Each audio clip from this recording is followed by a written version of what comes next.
colloquial and academic English is the topic that really interests me because I feel like I've lived between those two worlds myself. Like, on one hand, I love sounding casual and just talk the way I do with my friends, throwing in some slang words such as kinda, gonna, and mixing words with different languages.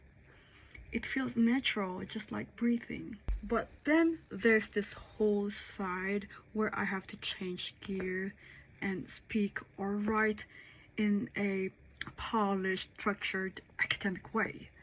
It feels like putting on a total different outfit or even a different personality sometimes. What fascinates me is how language can form an impression of us based on our speech and writing. When I use academic English, suddenly people take me more seriously.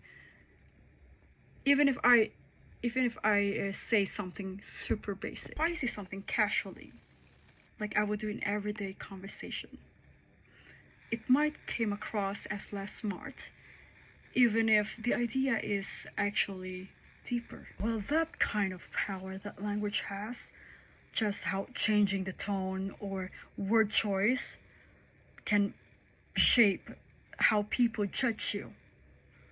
That really makes me curious. What makes this matter to me is having seen how challenging it can be for people to navigate that fine line between sounding authentic and sounding acceptable, especially those who are bilingual, multilingual, and people who come from diverse cultural backgrounds. Sometimes it almost feels like code switching.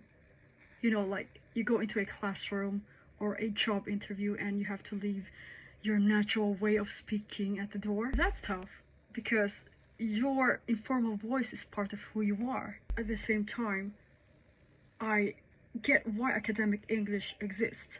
It gives us a shared way to communicate ideas clearly, especially in education or professional spaces. It's like a common ground where everyone can meet. So I'm interested in blending those two, like how to bring warmth and personality from colloquial language into academic settings without losing credibility. That balance inspires me. So yeah, this topic is interesting to me because it's not just about grammar or vocabulary. It's